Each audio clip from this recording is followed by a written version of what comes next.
அல்ஹம்துலில்லாஹி ரப்பில் ஆலமீன் வலாக்கிபத்துல் முத்தகீன் வஸ்ஸலாத்து வஸ்ஸலாமு அலா ரசூலில்லாஹி ஸல்லல்லாஹு அலைஹி வஸல்லம் வாலிஹி வஸஹ்பிஹி அஜ்மாயின் அம்மா பாத்.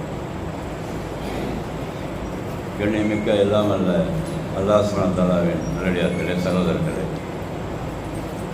அல்லாஹ்வுடைய கிருபையால் நம்முடைய அக்ஸா மஸ்ஜிதில் ஒவ்வொரு வாரம் ஞாயிற்றுக்கிழமை மகரிப் தொழுகைக்கு பிறகு உலக மக்கள் அனைவருக்கும் நேர் வழிகாட்டியாக அல்லாஹ் இறக்கி அருளி இருக்கிற இந்த அல் குர்ஆனை அரபியில் படித்து பார்த்து அதனுடைய அர்த்தத்தை தெரிந்து கொண்டு அதன் மூலமாக நமக்கு கிடைக்கிற படிப்பினையை பெற்று வருகிறோம். இந்த வகுப்பில் கடந்த வாரங்களில் சூரத்துல் ஆராஃபுடைய 20 வசனங்கள் வரை நாம் பார்த்திருக்கிறோம். சிறிய விளக்கத்தோடு கூடிய அர்த்தத்தை பார்த்து வந்திருக்கிறோம். இறுதியாக நாம் பார்த்த வசனம் 22வது வசனத்தை பார்த்தோம். அதில் ஆதம் அலைஹிஸ்ஸலாம் அவர்களையும் அவர்களுடைய துணைவியாக இருக்கிற ஹவ்வா அலைஹிஸ்ஸலாம் அவர்களையும் சைத்தான் தன்னுடைய அந்த தந்திர வார்த்தைகளால் அந்த சொர்க்கத்திலிருந்து வெளியேற்றுவதற்கான வேலையை செய்தான். சத்தியம் பண்ணி சில விஷயங்களை சொல்லிக் கொடுத்தான். அவன் சொன்ன அந்த தந்திர வார்த்தைகளில் மயங்கி அவர்கள் இப்பொழுது என்ன செய்வது என்று புரியாமல் நிற்கிற அந்த நேரத்தில் தான் அல்லாஹ் சுப்ஹானஹு அவர்களை பார்த்து ஒரு கேள்வியை கேட்கிறான். அலம் அன்ஹாக்குமா அன் திருக்குமா ஷஜரா, உங்கள் 2 பேரையும் அந்த மரத்துக்கிட்ட போகாதீங்கன்னு நான் தடுக்கவில்லையா அப்படின்னு அல்லாஹ் கேட்குறான். அக்குள்ளக்குமா இன்ன சைத்தான லக்குமா அதுவும் முக்கியம், உங்கள் 2 பேருக்கும் சைத்தான் வெளிப்படையான பகிரங்கமான எதிரின்னு சொல்லலையா அப்படின்னு 2 கேள்வி எல்லாம் கேட்குறான். அந்த கேள்விக்கு என்ன பதில் சொல்வது என்று அவங்க 2 பேருக்குமே புரியல. கேள்வி ரொம்ப ஸ்ட்ராங்காக இருக்குது அல்லாட்டேருந்து. அந்த கேள்விக்கு என்ன பதில் சொல்கிறது, என்ன பதில் சொல்ல முடியும்? அங்கே போயிட்டு ஏற்கனவே எச்சரித்து எல்லாம் அனுப்பியிருக்கிறான். சைத்தானை பற்றி விளக்கமாக சொல்லிக் கொடுத்துருக்கிறான். அங்கே போனீங்கன்னா நீங்கள் அநியாயம் செஞ்சவங்களா அவங்கன்னு சொல்லியிருக்கிறான். இவ்வளோ அட்வைஸ் பண்ணி அனுப்பியும் திருப்பி அல்லாஹ் திருப்பி கேட்குறான், நான் சொல்லி அப்போ அவங்க 2 பேருக்குன்னு சொல்லி. அப்போ என்ன பதில் சொல்ல வேண்டும் என்று அவங்களுக்கு தெரியாததுனால அல்லாஹுக்கு ஒரு வார்த்தையை கற்றுக் கொடுக்குறான். பத்தலக்கா ஆதமும் ரப்பியும் கலிமாத்தி பத்தாபாலை, அதாவது அல்லாஹ்விடத்தில் அந்த கட்டளையை மீறினால் என்ன செய்ய வேண்டும் என்று சொல்லி அந்த வார்த்தையை கூட அல்லாஹ் கற்றுக் கொடுக்குறான். சொந்தமாக எந்த விஷயத்தையும் சொல்லிவிடாமல் அந்த வார்த்தையே அல்லாஹ் சொல்லிக் கொடுத்ததாக சூரத்துல் பக்ராவில் அல்லாஹ் பதிவு செய்கிறான். பத்தலக்கா ஆதமும் ரப்பிஹி கலிமாத்தின் பத்தாபாலைஹி இன்னஹு தவ்வாபுர் ரஹீம். அவர்கள் 2 பேரையும் படைத்து வளர்த்து பரிபாலனம் செய்த அந்த அல்லாஹ்விடமிருந்து சில வார்த்தைகளை அவர்கள் கற்றுக்கொண்டார்கள். அல்லாஹ் சொல்லிக் கொடுத்தான்னு அர்த்தங்க. சொல்லிக் கொடுத்த பிறகு எந்த வார்த்தையை சொல்லி அவங்க கேட்டாங்கன்னா அங்கே விளக்கமாக இல்லை. அந்த விளக்கமாக இல்லாத அந்த ஆயத்துக்கு விளக்கமாக இந்த ஆயத்தை நாம் எடுத்து பார்த்தோம் என்று சொன்னால் 7வது அத்தியாயம் 23வது வசனம்.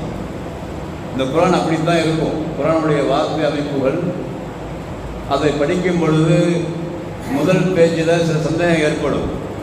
அதற்கான பதிலை பொறுமையாக இருக்கணும். தொடர்ந்து படிக்கும் பொழுது அதுக்கான பதில் குர்ஆனிலே இருக்குது.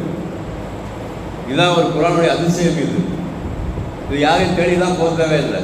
ஒரு வார்த்தை படிச்சுட்டு இது டவுட்டாக இருக்குது என்று சொல்லித்தாங்கன்னு கேட்கறது தேவையில்லை. படிச்சுக்கிட்டே இருக்கும் பொழுது ஏற்கனவே எந்த கொஸ்டின் நம்மளுக்கு சந்தேகத்தை ஏற்படுத்தியதோ அதற்கான பதில் பின்னாடி வரும். கொஞ்சம் பொறுமையாக படிச்சுக்கிட்டே இருக்கணும். பக்ரா சூரா எங்கே இருக்குது, ஆறாம் சூரா எங்கே இருக்குது? கிட்டத்தட்ட 7 அத்தியாயங்களை கடந்து அந்த வசனத்துக்கு பதில் இந்த வசனத்தில் வருகிறது.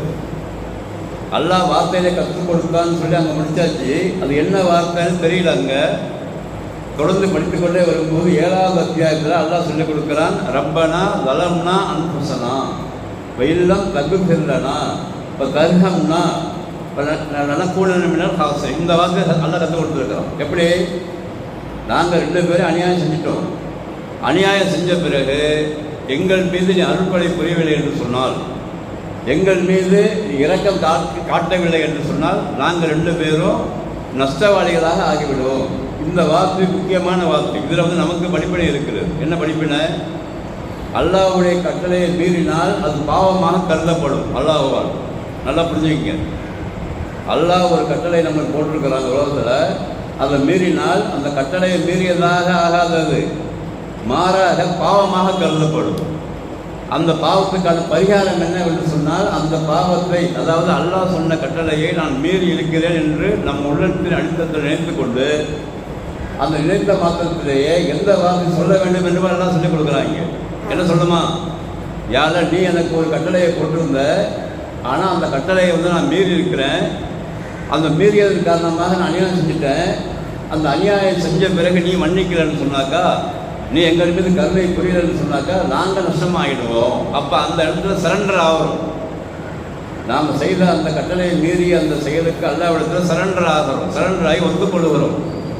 ஒத்துக்கொண்ட பிறகு அல்லாஹ் சொன்ன மன்னிப்பதாக அல்லாஹ் சொல்லிக் கொடுக்குறான். ஆனால் இந்த இடத்துல அல்லாஹ் என்ன செய்கிறான்னு சொன்னாக்கா, ஆதம் அலைஹிஸ்ஸலாம் அவர்கள் ஹவ்வா அலைஹிஸ்ஸலாம் 2 பேரும் இந்த வார்த்தையை கற்றுக்கிட்டாங்க, சொல்லியும் விட்டாங்க. ஆனால் சொன்ன பிறகு அல்லாஹ் சொன்ன மன்னித்து அதைப்படி கண்டுக்காமல் விட்டுடல, மாறாக இவர்கள் 2 பேர் மூலமாக இந்த உலகத்தில் சிந்திக்கக்கூடிய, தானாக சிந்தித்து நன்மை தீமைகளை பகுத்து அறிந்து பார்த்து இந்த உலகத்தில் அல்லாஹ்வுடைய கட்டளை ஏற்று நடப்பதற்காக ஒரு மிகப்பெரிய ஒரு வித்தியாசமான படைப்பினங்கள் அல்லாஹ் படைக்க நாடுகிறான்.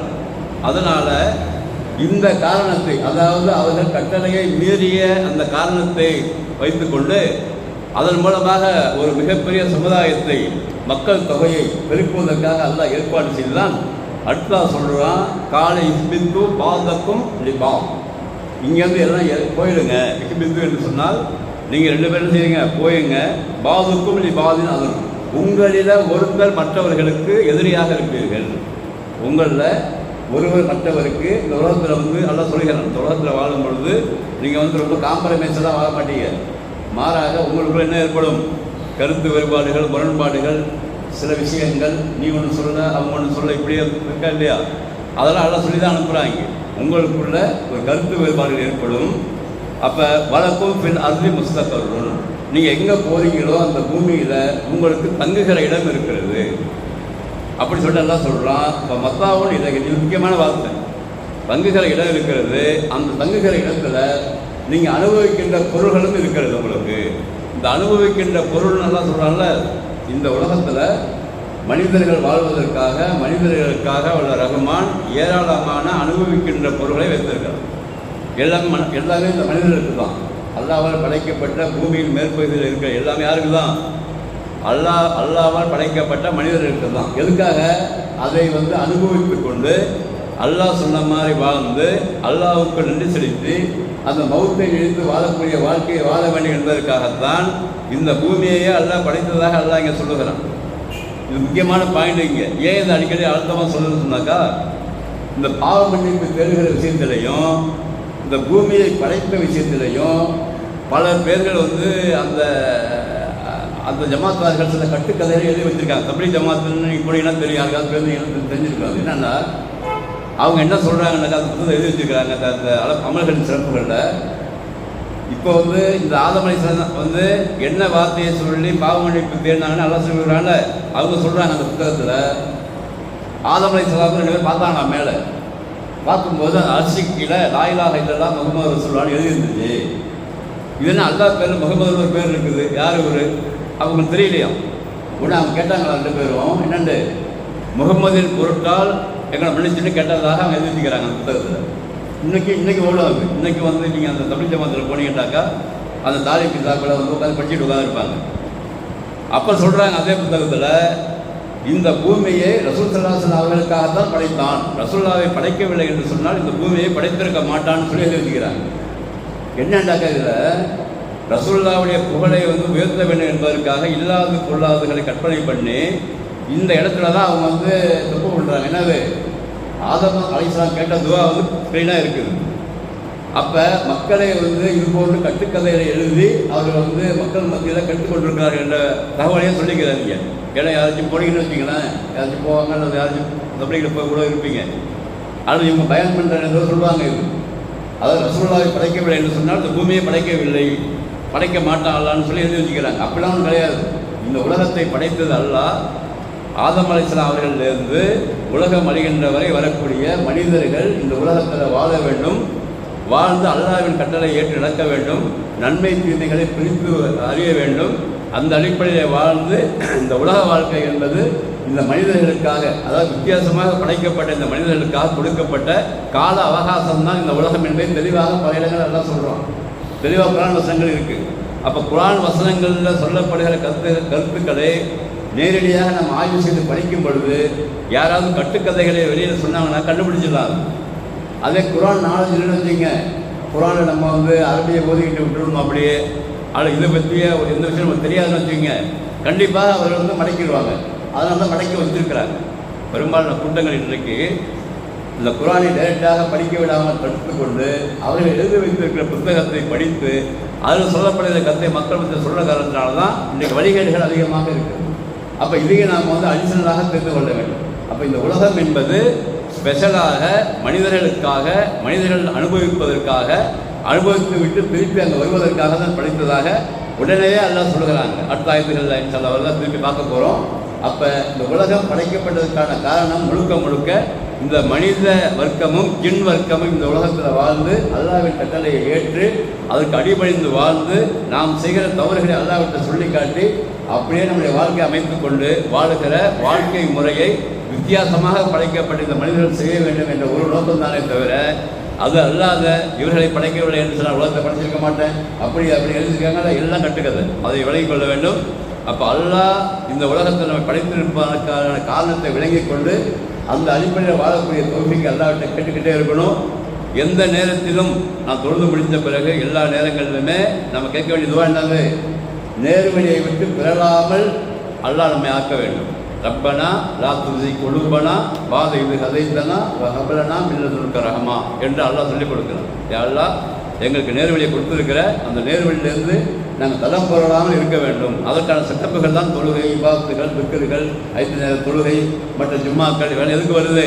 அந்த பாதையை விட்டு எப்பொழுதும் மௌத்து வரை தடம் பொருளாமல் இருக்க வேண்டும். உண்மையான செய்திகளை நாம் விளங்க வேண்டும் என்பதற்காகத்தான் அல் குர்ஆனை அல்லாஹ் இறக்கி கொடுத்து அதில் பெரும்பாலான மனிதர்கள் அதை பயன்படுத்தி எளிய முறையில் எல்லோரும் புரிந்து கொள்கிற மாதிரி இன்றைக்கு இருந்து கொண்டிருக்கு. இன்னும் வருங்காலங்களில் பார்த்தீங்கன்னா இன்னும் சீப்பாகிடும். எப்படி சீப்னா என்னது, ரொம்ப ஈஸியாக எல்லோரும் புரிந்து கொள்கிற அளவுக்கு டெக்னாலஜி வந்துகிட்டு இருக்குது.